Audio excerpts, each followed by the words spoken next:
Assalamualaikum warahmatullahi wabarakatuh. Apa kabar anak-anak?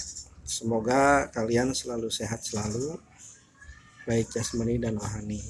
Untuk memulai pelajaran pertama, marilah kita berdoa dengan mengucapkan Bismillahirrahmanirrahim. Untuk pertemuan pertama ini, kita belajar tentang memahami dasar mekanika mesin rajut. Pengertian mesin rajut dan jenis kain rajut. Pengertian mesin rajut dan jenis kain rajut pada kesempatan ini membahas tentang mesin rajut. Pada mesin rajut ini terdapat banyak sekali jenis-jenisnya dan kain yang dihasilkan pun juga banyak jenis-jenisnya. Kain yang dihasilkan pada mesin rajut disebut kain rajut. Kain rajut di Indonesia sangatlah banyak yang menggunakannya, dikarenakan kain rajut memiliki sifat yang lembut, lentur, tidak panas, dan nyaman saat digunakan. Adapun pengertian mesin rajut adalah mesin yang digunakan untuk memproduksi dan membuat kain rajut dengan menggunakan jarum berkait satu sama lain lebih dari satu benang dalam serangkaian loop. Berikut ini adalah beberapa klasifikasi mesin rajut.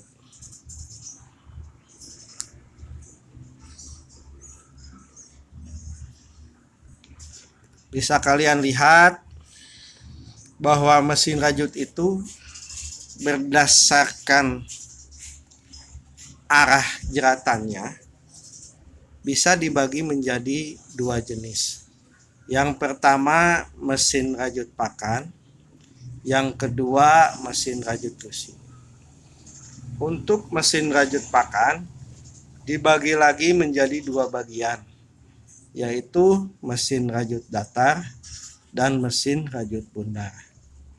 Sedangkan untuk mesin rajut bundar sendiri bisa dibagi lagi menjadi dua, mesin rajut bundar single knit dan mesin rajut bundar double knit.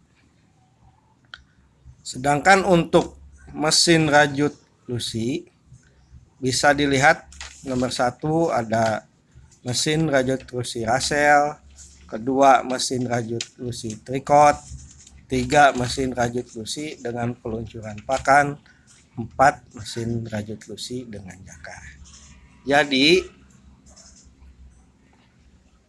dalam membedakan produk yang ingin dibuat, kita bisa menempatkan produk tersebut di mana kita ingin menempatkan produk tersebut di mesin yang akan digunakan. Jadi di sini bisa dilihat berdasarkan fungsi-fungsi kain yang akan digunakan. Misalkan untuk kain-kain yang sering kita temui seperti kaos, itu pada umumnya dibuat di mesin rajut bundar. Kalaupun nanti misalkan di mesin rajut bundarnya bisa single knit atau double knit, yaitu harus dievaluasi, dilihat di dalam lab tersendiri. Nanti ada beberapa bagian-bagian yang harus diamati. Kita lanjutkan. Untuk klasifikasi mesin rajut. Kain rajut adalah kain yang dibuat dari jeratan-jeratan yang disambung satu sama lain. Letak jeratan-jeratan ini teratur satu jeratan ke arah panjang kain yang disebut wells. Kalau di dalam tenun mungkin yang ke arah wells itu disebut lusi. Sedangkan jarak ke arah lebar kain disebut course. Kalau di tenun itu disebut pakan. Sedangkan kalau di rajut disebut course. Cara menentukan konstruksi kain rajut adalah dengan menentukan banyaknya wells dan course persatuan panjang.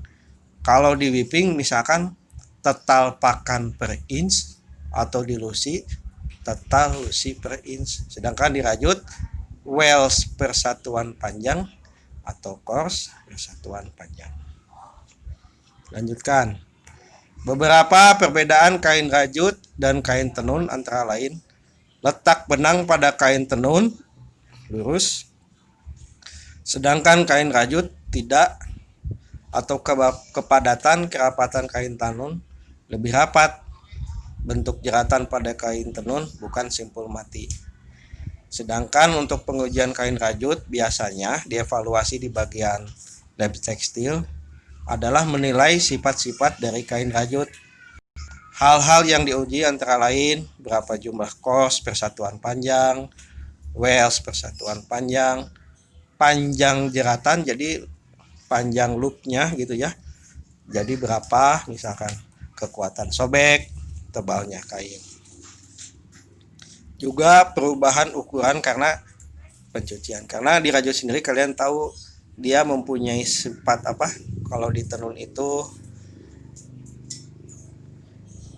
elastisitasnya biasanya kan lebih besar karena karakteristik dari anyamannya itu sendiri. Karena sifat kain rajut yang demikian, maka pengujian penilaian dilakukan setelah beberapa saat kain rajut turun dari mesin. Karena kain rajut itu elastis, sehingga kain rajut itu biasanya didiamkan dulu, tidak langsung diperiksa, biasakan beberapa jam. Tujuan didiamkan kain rajut untuk mempertinggi kestabilan relaksasi dapat dilakukan, yaitu relaksasi kering dan relaksasi basah. Cara relaksasi kering, kain dibiarkan terletak merata tanpa tegangan dalam ruangan dan kondisi RH atau kelembaban 65%. Sedangkan relaksasi basah direndam dalam air pada suhu 30 derajat selama 1 jam, kemudian dikeringkan secara alamiah. Selanjutnya, terdapat jeratan-jeratan pada kain rajut dapat dibedakan menjadi 2 macam, yaitu jeratan kiri adalah jeratan tersebut posisinya berada di bawah jeratan sebelumnya. Jeratan kanan adalah jeratan tersebut posisinya berada di atas atau di depan jeratan sebelumnya. Pada mesin rajut terdapat bagian yang sangatlah penting, yaitu jarum rajut. Prinsip penggunaan jarum rajut ini terdiri pada sebatang logam yang pada salah satu ujungnya dibengkokkan. Pada jarum mempunyai gaya pegas dalam keadaan normal membentuk celah, tetapi bila ditekan akan melekat pada batang sehingga menutup celah atau lubang pada batang. Kalau di whipping untuk membentuk anyaman kita kenal dengan nama gun yang naik turunnya. Sedangkan di rajut ada yang disebut jarum untuk mengaitkan satu sama lain antar jeratan.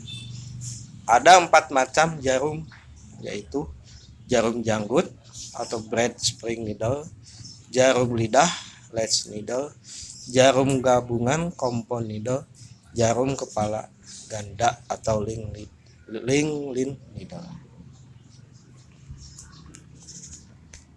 Jadi pada prinsipnya merajut itu adalah jika jarum-jarum sampai posisi tertinggi, jarum tersebut akan mengambil benang-benang baru dan jeratan lama sehingga jarum jatuh ke batang jarum, kemudian jarum turun sambil menarik benang baru sampai posisi terendah sehingga jeratan lama akan jatuh dari batang dan bergantung pada benang baru yang menjadi jeratan baru.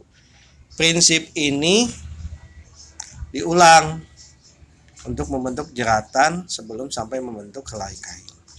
Persyaratan benang rajut ditentukan oleh 2 faktor, yaitu 1.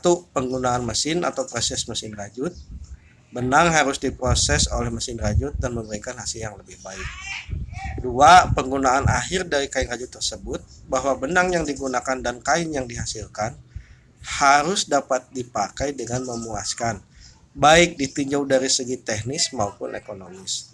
Oleh karena itu, sifat-sifat benang yang perlu diperhatikan adalah benang harus lembut, koefisien pergeseran antar benang dengan logam harus rendah.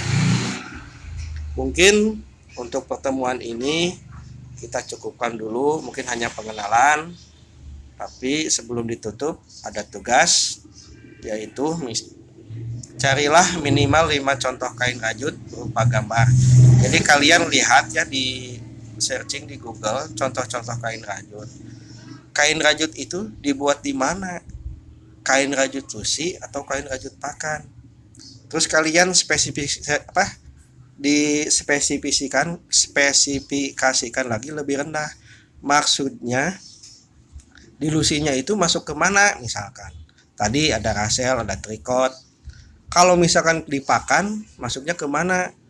Apakah pakan yang bundar atau pakan yang datar. Silahkan spesifikasikan lagi, jadi diperkecil lagi ya laporan itu, terus dibuat, difoto, diberi penjelasan, misalkan nama kain kaos apa, misalkan dibuat di mesin rajut pakan atau lusi. Lebih rendah laginya dibuat di mesin apanya. Dibuat 5 contoh, masukkan melalui WA atau Google Classroom. Kalau nanti misalkan diinput di Google Classroom, berarti bisa diupdate langsung di Google Classroom-nya. Tapi kalau misalkan tidak ada, silahkan WA aja melalui grup ya. Mungkin di pertemuan kita hari ini hanya itu saja dari Bapak. Semoga kalian bisa melaksanakannya dengan baik. Terima kasih. Selamat bertemu di pembelajaran selanjutnya. Assalamualaikum warahmatullahi wabarakatuh.